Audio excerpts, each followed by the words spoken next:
حج ایک ایسا عمل ہے جو ایک بہت بڑا فریضہ ہے، اور وطن چھوڑ کے، گھر بار چھوڑ کے انسان جو ہے وہ اللہ کے حضور حاضر ہوتا ہے، دو سادہ کپڑوں میں ملبوس ہو کر لبیک اللہم لبیک کی دل نواز اداؤں کے ساتھ اور صداؤں کے ساتھ۔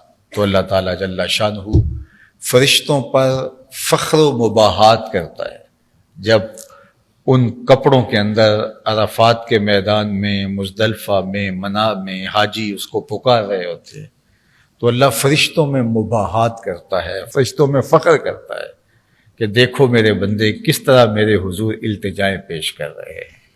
اور اللہ کو یہ بہت اچھا لگتا ہے کہ میرے بندے میرے حضور اپنے گناہوں کی معافی مانگے۔ یحب التوابین کہا گیا، یعنی توبہ کرنے والوں سے محبت کرتا ہے، جو جرم کرنے کے بعد شرمندہ ہوتے ہیں اللہ ان سے پیار کرتا ہے۔ کائنات کے اندر ایسا تو کہیں نہیں ہوتا، چاروں ناچار چلو اب آ گیا ہے تو پھر رواداری ہے، اب کیسے انکار کرو تو بندہ معاف کر دیتا ہے، لیکن خوشی سے تھوڑا معاف کرتا ہے۔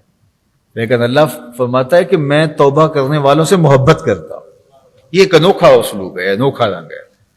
تو پھر حج جو ہے وہ بہت بڑی توبہ ہے، وہ ایک پورا نظام ہے توبہ کا اللہ کے حضور حاضر ہونے۔ جس نے حج بیت اللہ کیا، وقوف عرفہ کی سعادت اس کو نصیب ہوئی، اور پھر اس نے یہ سمجھا کہ پتہ نہیں میں بخشا گیا ہوں کہ نہیں، اس نے اللہ کی رحمتوں کو جانا ہی نہیں۔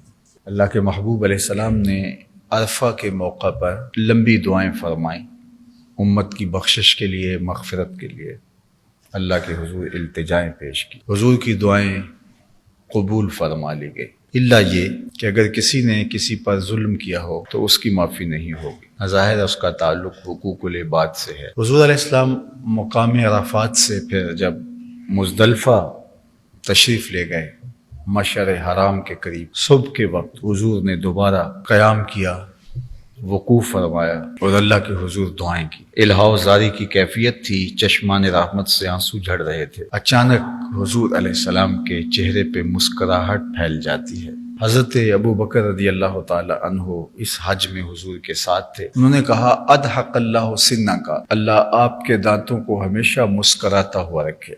حضور یہ موقع الہا زاری کا ہے اور ہم آپ کو مسکراتا ہوا دیکھ رہے ہیں، وجہ جاننا چاہتے۔ تو آقا کریم نے ارشاد فرمایا کہ میں نے عرفات میں اللہ کے حضور دعا کی تھی، امت کی بخشش اور مغفرت کے لیے میری دعائیں مان لی گئی، لیکن یہ کہ اگر کسی نے کسی پہ زیادتی کی تو اس کی معافی نہیں ہے۔ تو میں نے مزدلفہ میں اللہ کی بارگاہ میں عرض کی کہ مالک تیرے لیے کیا مشکل ہے، جو مظلوم ہے اس کو تو جنت سے عطا فرما کے اس کو راضی کر دے، اور تو اسے بھی معاف کر دے جس نے زیادتی کی ہے۔ تو حضور علیہ السلام ارشاد فرماتے ہیں کہ اللہ نے میری یہ دعا قبول کر دی۔ تو میں نے دیکھا کہ جب یہ دعا قبول ہوئی تو شیطان مٹھی میں خاک لے کے اپنے سر پہ ڈال رہا ہے، اور اس کے اس عمل کی وجہ سے میری ہنسی نکل گئی۔